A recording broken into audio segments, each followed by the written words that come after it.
اول خو د هر څه نه وړاندې یقینا دا کوم کسان چې راغلي دي الله شاهد دی د مجاملې په توګه نه وایم ستاسو په راتګ خوشحاله یم هغه په دې وجه نه موږ نه سره پېژنو که ډېر پېژنو نو یو درویش صاحب د چار ځای پېژني چې څوک هر څوک یې پېژني دا نور ډېر ملګري اکثره موږ شناخت نه ورسره لرو خو یقینا موږ سره مینه ځکه وي چې هغوی د شل کلن جهاد په دور کې د ځوانانو حماسي جذبات راوپارول او د خپل دین او د اسلام او د وطن نه د دفاع په لار کې هغوی ته دغسې جذبې ورکړلې ان چې ځوانان به د تېرې ادارې تر تسلطیه لاندې په منطقو کې به هم دغه د دې شعرونه وراچول او دغه نعتونه بیا اورېدل چې کله به هغه راغله بیا به په موټر کې پټوله او دا واقعیت دی دی نه چې صرف موږ داسې دپاره وایو او داسې سوي دي د دې دا معنا ده په دغه وجه موږ وایو چې نو ستاسې د خپل مقام هم باید وپېژنئ او دا ستاسې خپل عمل هم باید وپېژنئ او هغه وخت مسؤلیت څه و اوس مسؤلیت څه دی هغه وخت کې لکه ما چې ویل یقینا د ستاسو دغه اشعار او دغه نعتونه او دا څه چې ویل کېدل دا پر ځوانې طبقې باندې د هغوی سخت تاثیر ګزاره و خصوصا په داسې یو وخت کې چې هغه د یو اشغالګر یا د ظالم ظلم کول کېږي او د هغه سره یو شعر یو نعت بیا ویل کېږي چې د هغه کې هغه څه راڅرګندوي چې د خپل وطن نو د اسلام نه دفاع د مظلوم نه دفاع نو ځکه نور هغه سره ښکلا او یوځای کېږي د شرعي نګاه نه د قرآن کریم سیاق ور پر دغه باندې دی چې شعر هغه شعر دی چې هغه د اسلام د دفاع دپاره د انسانیت د وحدت دپاره د انسانیت د ښېګڼې دپاره د هغوی د ښې لارې دپاره ویل شوی هغه استثنا په دې خاطر راغلی ده چې ټولو شعرو ته ویل شوي دي لوی لوی کتابونه لیکل شوي دي ډېر غټ غټ کتابونه دي چې وایي ګورې اما داسې دي چې هغه باندې موږ ډېر حساب باید ونه کړو ډېر حساب پر هغه باندې کول کېږي چې هغه اول د اسلام د وطن د جامعې دپاره د خیر وي او د هغوی په خیر باندې تمام شي هغه هم دغه دی تر ټولو په راس کې هم دغه څه دي چې موږ ته ثابته چې هم دغه دي چې هغه کسان دي چې هغه مؤمنان دي او اعمال صالحه کوي ذکر کوي دغه سره او هم هغه کسان دي چې هغوی د اسلام د دفاع په خاطر د وطن د دفاع په خاطر باندې خپل دغه شعرونه چمتو کړي او وایي یقینا دغه ستاسې اشعار او دغه ستاسې څه لیکل یا ویل کېدله دا د ډېر سخت تاثیرګزار وه پر ځوانه طبقه باندې څومره مخکې موږ کندهار کې چې مشاعره درلوده نو زه میبلین صاحب ته ورغلم وایي چې مشاعره مې هم جوړه کړې وه نو وایي دا ښې دي دا خو یو کار وکړي دي کې بیا سپارښتنه یې وروسته وایم دا د ځوانانو پر اذهانو باندې تاثیر لري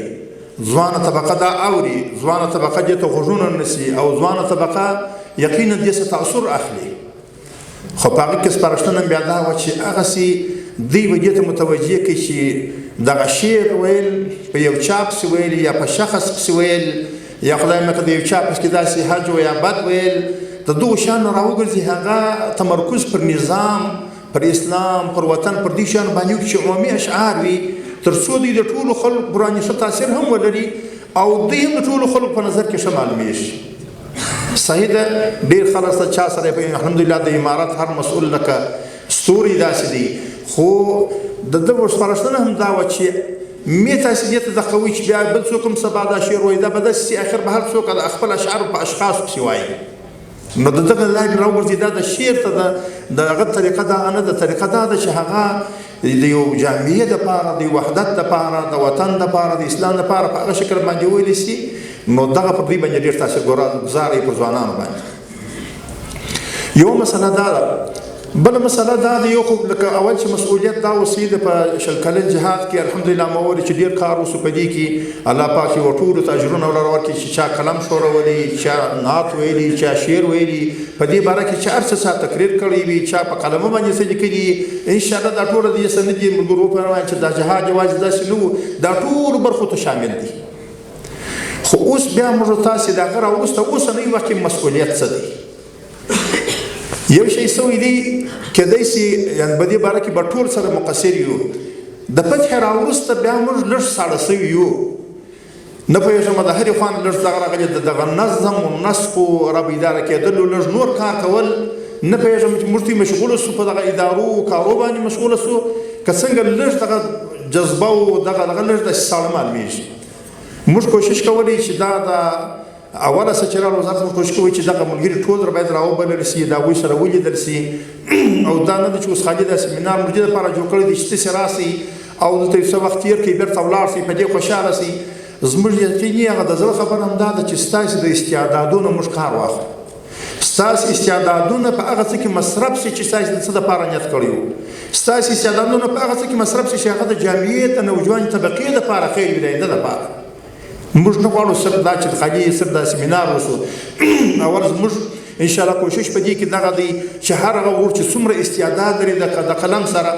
ملګرو وویل دا شعر هم داسې نه دی چې همیشه سړی دا شعر ته ناست دی، د ده د استعداد مطابق باید دی په داسې کار مشغوله کړو چې همدغه نه یوازې چې خالي شعر دی، هر هغه څه چې زموږ د جامعې دپاره حفاظت چې زموږ د فرهنګ ساتونکی وي او هغه زموږ د جامعې دپاره خیر وي، په هغه کې نور هم د دې شعر وړاندې کار وکړي. او د دوی حق هم دا دی دغو خلکو چې په شل کلن دور کې لکه مجاهدینو پسې چې څوک ګرځېدل په دې پسې ګرځېدل، نن د دوی حق هم اولویت دی دغه دی چې په دغه وزارت کې زموږ په کلتور وزارت کې اولنی هغو ځایونو ته دوی باندې وړاندې کړو، دوی باید مخته کړو او کوشش د دې وکړو چې دا چا څومره استعداد یې په هغه اندازه باندې په کار ووږي او دا خپل استعداد د جامعې په اصلاح کې سر کړي. دا خو زموږ عزم و هوډ دی او انشاءالله دا به وي سره په تماس کې وي. دومره دا ده چې اوس موږ دې دپاره هغه خلک وایي د شي ګټل اسانه یې ساتل یې ګران وي. اوس موږ ته نظام الحمدلله اسلامي نظام راغلی دی، د اسلامي نظام تر چتر لاندې ژوند سبا کوو، خو بیا هم که د باندې ووځي دلته خو نسبتا موږ ته په د میډیاو یا رسنیو یا مطبوعاتو په داخل کې ښه دي بد نه دي ګزاره کوي، اما د باندې چې سړی وځي چې بېرته راځي ته چې وایي زه ورځم دلته په امارت ختم شوی چې ورځم کېدای شي کوم بل انقلاب راغلی، یعنې دومره هغه اسلام دشمنه یا زموږ ستاسې د وطن دشمنان دومره لګیا دي چې د باندې څوک ځي د هغه چې راځي دلته چې راسي بیا سړی لږ نرم شي لږ سوړ شي، کله خلک چې راغلي دي د باندې ډېر په جذبه کې چې راسي حالات وویني وګرځي بیا نرسم شي اوله واقعیت بله کم دي او تاسې ته معلومېږي چې دغه حالات چې دي پر چاته بار بار ویل خو دې باندې خلکو ته تاثیرګذاره دي. نو په دې خاطر ویل چې اوس موږ ستاسې مسؤلیت مهم څه شي دی هغه ساتل د اسلامي نظام دی، هغه د اسلامي نظام څخه دفاع کول دي. راځي چې هغه په قلم باندې په ژبه باندې په شعر باندې په نعت باندې په مقاله باندې په هر څه باندې شي د دې نه باید غافل نه اوسو. صحیح ده دا خو کله اوس حکومت ته راغلو صحیح ده د کار ساحې پراخې شوې، اما هر سړی د هر چا سګنوالی و انشاءالله ترقي و عزت و مخته تګ و او استقامت و او په هغه کې انشاءالله د ماجور دی چې خپل کوم کسب یې هغه څه چې څومره یې وس کار کوي کار باید پکې وکړي، نه وکړو چې مثلا نه چې موږ تاسې راغلو په یو ځای کې اوسېږو په هغه ځای کې موږ تاسې معاش لوړ وي، په هغه ځای کې د خدمت منصب لږ هغه لوړ وي، نو د خپله کاره لاس واخلو، ځکه د دې کار کې هر څوک کار نشي کولی، هر څوک دغه ځای ته نشي کولی چې هر څوک هغه په دغه باره کې د هر فن دپاره رجال وي، د هر فن دپاره خلک شته، هغه څوک چې په دې کې قلم د یو عادي سړي کلم و د یو ادیب و د یو شاعر کلم دا ډېر فرق لري. که هغه لس مقالې ولیکي د دې یوه مقاله دا د خلکو زړونو ته تېرېږي. ته باور وکړه کله کله یعنې موږ کله د چا یو مقال ووینو یا کله د یو چا شعر واورو هغه پر زړه باندې لګېږي، ځکه هغسې دغسې ډېر فرق لري چې عام خلک یې دپاره کار وکړي. په مامورینو موږ دا کار نسو کولی که خلک راډیو کو په تعلیم یافته خلکو کار نسو کولی چې په دغه بخش کې، اما ده کې په دې بخش کې هغه څوک کار کولی شي چې هغه د خپل مسلک مطابق هغه استعداد چې ته ته الله ورکړی دي هغه کې تاثیر شته، هغه باید یې په دغه کې سر کړي چې هغه د اسلام او د اسلامي نظام له دفاع. بله مسله دا د هغه سره بله مسله چې موږ ذکر کوو دغه غرونه چې کوم ځای کې اوسېږي یا په هر ځای کې چې وي باید زموږ ستاسې ارتباط سره وي. دغه اولنۍ ځل چې دغه غونډه دایره شوه موږ دغه ملګرو ته بیا شاباشۍ وایو الله دې خیر ورکړي او زموږ د باندې خو آینده دپاره ما ویلې چې نه په دې کې اکتفا ونه کړو خالي یو سیمینار وي. مخکې م دا ولیدې چې د شاه حنجرت څومره قدر په هره اندازه وي د مختلفو کټګوري خلک باید موږ ولرو. دا جامعه ده کله کله د هر مقام سره هغه شاعر و شعر د هر مقام سره جدا جدا وي، کله به د علمیت په باره کې وي، کله ترقي په باره کې، کله به د اقتصاد په باره کې، کله د وحدت په باره کې، دا ټول فرق لري، د هر چا خپل قلمونه او حنجره او دا ټول شي هر څه فرق لري. او داسې هم نه ده مثلا ما چې اورېدلي حتی په دغه ځوانانو کې د یو چا شعرونه خوښېږي په اواز کې، د یو چا په اواز کې، نور خلک مې ته هغه وایي یاره زما د بل چا په اواز کې د شعرونه خوښېږي، یقینا موږ دا کله داسې راشي چې بیخي متضاد وي. یو چا ویلي چې ورور دغه سړی خو ما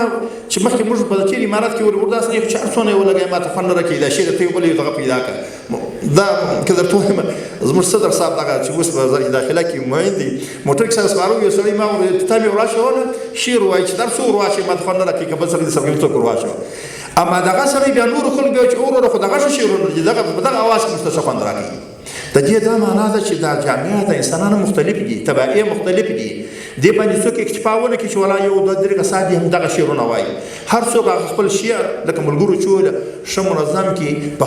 خپل خاص وخت کې چې هغه باندې د ذکر مشغوله نه شي، د قرآن نه مشغوله نه شي، د خپل عمل نه مشغوله نه شي، په ښه انداز کې خپله خواري ورباندې وکړي چې د باندې راوباسي او په هغه کې تر ټولو بهتره د هغه کې هغه اصلاح د نیت ده. د دې دپاره یې ووایي چې دغه په موږ په دې باندې موږ هغه تشه هم نه کوو چې د اشغال په راتګ سره مختلف شیان رایل سوي وو هغه نن ټول سوه. راځي چې دغه تشه په دغه باندې ډکه کړو چې هغه یو شعر واوري چې هغه په حماسه کې د وطن و د اسلام و د جامعې د اصلاح دپاره ویل سوی او پر هغه باندې زموږ د آینده نسلونو یو پایده و اسلام مرتبه وي. خبره مې همدا کوله چې دغه چې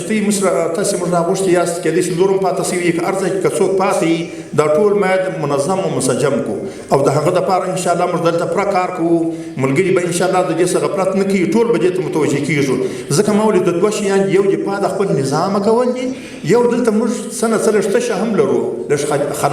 خالیګاه هم لرو، هغه هم باید ډکه سي. ځکه اوس دې کې ما ویلي چې ډېر داسې شیان پخوا رایج و خلک هغه باندې مصروفه وه داسې شیان و چې پوره باندې پیدا مرتبه نه وه. ځکه ډېرو فامیلیو موږ په هغه وخت کې شکایتونه کوو چې زموږ اولادونه خراب شوه په دې باندې. اوس هغه څه دي نو دغه تشه باید په هغه څه باندې باید ډکه کړو چې د هغو د اولادو دپاره خیر وي پکې، د هغوی یو ښه فکر د دې سره اخلي. هغه داسې یو شی وي چې د جامعې په خیر باندې وي، په هغې کې د وحدت حماسي وي، په هغې کې د اتفاق او د اتحاد او د ترقۍ او د امنیت مسایل وي. هغه شیان رامخته کړو. نو په دې خاطر دا اوس یو غټ مسؤلیت زموږ ستاسې پر اوږو باندې دی. یقینا اوس دغه کسان داسې دي لکه د نورې ټولې جامعې دپاره د ژبې حیثیت لري. ځکه هغه ما وویلې چې دا ټول خلک چې دي یو شی وایي هغه دومره تاثیرګذاره نه وي لکه یو څه چې په نظم کې ویل کېږي، یو شی چې هغه په یو د شعر په انداز کې وي، یو څوک چې هغه د یو ادب په لحاظ باندې وایي، یو څوک چې هغه داسې په یو فرهنګي ډول کې نغاړي، هغه ډېر تاثیر لري تر هغه چې څوک یو عادي خبرې ورته کوي. نو زموږ ستاسې یو هغه دیني بحث دی چې د علماء صاحبانو پر منبر بیانېږي، د هغه را په دې خوا د ځوانانو زیاته حصه چې ده هغه اکثره وخت وژم دغو شیانو ته نیسي. تاسې په دې کې زما خپله دا دغه دی کوم وسایل نه برابر باید موږ په تماس کې وسایل برابر کړو او که د هغه دپاره امکانات نه وي انشاءالله الحمدلله په امارت موږ ستاسې امکانات هم برابرولی شو. د هغه دپاره که د ملګرو داسې حالت د باندې نه وي یعنې دا په ملګرو پر اړه لري ما ویلې چې په دې کې ټول لږ څه تقصیر لرو. یعنې په اول کال باید دا کار منظم شوی وای، په اول کال باندې د ټولو ولایتو د هرې کټګوري شاعر او د هغه نه ویونکي د ټول کسان باید موږ ته معلوم وای په هره کټګوري کې او موږ داسې په څه تنه په لږ وخت کې په زون په سطحه یا په ولایت په سطحه باندې موږ کله مجالس جوړولی او هغه شیان به راغونډولی او د دې دپاره الحمدلله انشاءالله پر آینده کې موږ هوډ لرو نور هم چې راولاړ شو چې نور هم دغه کارونه لږ قوي کړو. هغه رقم دغه جهادي کوم ګذشته چې تېر شوي دي نه یوازې اشعار موږ دا اراده لرو انشاءالله چې د جهادي ارزښتونو په نامه باندې طرحه تللې ده ببلین صاحب ته د هغه چې توشیح وشي هغه به په هر ولایت کې بیا کار به شروع کېږي د زون په سطحه باندې. نو په هغه باندې ټول که تاریخ دی کې شعر دی که د مجاهدینو محاسن دي او که د اشغالګرو جرائم دي دا ټول به راجمع کېږي. خو تر هغه نه مخکې موږ دغه لږ په دې کې سوچ او فکر ولرو چې هر څوک چې یو ځای پاتې وي هغه ته لاس ورکړو. ما ویلې چې ملګري به لږ مشغوله شوي په ادارو کې لږ تقسیم شوه او په کارو باندې مشغوله شوه خو بیا هم دا باید د ذهنه څه لرې نه کړو. یقیني دغه اشعار او دغه نظمونه چې ملګرو ویلي دي دا د ځوانې طبقې دپاره د پیل هار دپاره او د مخکې چې وو د هغوی دپاره د تصل او د اورېدو دپاره ښه مواد او هغه تاثیرګذاره دي پر هغو باندې. راځئ چې هغه ښایسته کړو، راځئ د هغه په باره کې فکر وکړو او پر هغه څه باندې برابر کړو چې هغه د جامعې او د اسلام او د نظام او د وطن څخه د دفاع په خاطر باندې او د خپلې جامعې ته د وحدت او د ترقۍ او د امنیت فکر ورکوي او پرېږدو هغه څه چې پخوا باندې ویل کېدله او د خپل شعرونه د ډېرې دغه نه هم راوګرځو د ډېر بد ویلو نه راوګرځو د ادب په چوکاټ کې راولو او هغه څه باندې پکې استعمال کړو چې هغه زموږ ستاسې د دې خلکو زموږ ستاسې د کلتور د فرهنګو او زموږ ستاسې د عنعناتو هغه څه چې لکه ملګرو مخکې وویله چې هغه د افغانانو الحمدلله هغه څه چې وایه یعنې هغه د دوی په تاریخ پورې چې څه وایه انشاءالله هغه پر ځایېږي.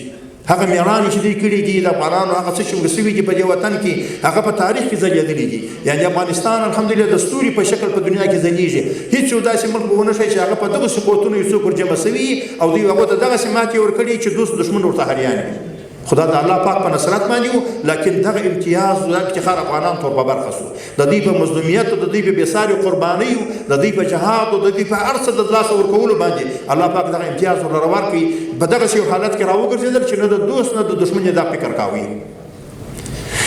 نو الله پاک موږ تاسو ته توفیق را راکړي چې په دې باره کې نور هم کار وکړو. زه بیا هم انشاءالله راځم، بیا د ملګرو سره اورو، تاسو خپل هم کښېنئ. په دې کې د سیمینار نه وروسته هغه ملګري چې پوهېږي هغه کې ښې مشورې وړاندې کوي چې څه کولی شو. زموږ داسې بعضې خلک په ډېرو لرو ساحو کې پراته دي، هلته حتی نشریات تر غوښه نه یې رسېدلي. موږ غواړو چې دغسې شیان ورسوو هغوی ته چې هغه په دې باندې باعثه سي خپل د وطن دپاره په لاس په تعلیم باندې سي، خپل د وطن دپاره لاس د آبادۍ په کار باندې شروع کړي، خپل د وطن دپاره یو ښه فکر ورسره پیدا سي. نو په دې خاطر باندې موږ تاسو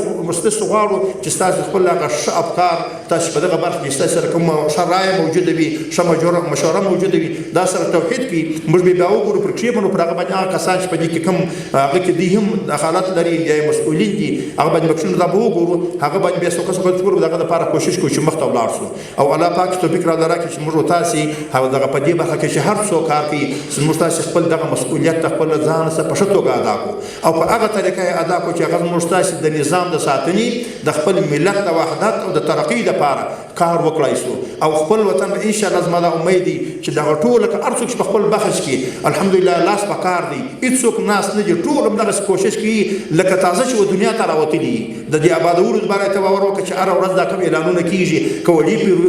پروژې دي که غټې دي د کار کولو دپاره ته به ګمان کوي چې دا خلک تازه وطن ته راغلي دي، اوس د وطنه ټول د باندې وه. همداسې کارونه شروع دي او انشاءالله امید شته چې په دې لنډ وخت به زموږ تاسې وطن په پښو باندې درېږي. علامې هم دغه دي چې ورځ په ورځ الحمدلله اقتصاد هم پر مخ روان دی، کارونه هم کول کېږي او د خلکو دپاره هم فرصتونه د کارو پیدا کېږي.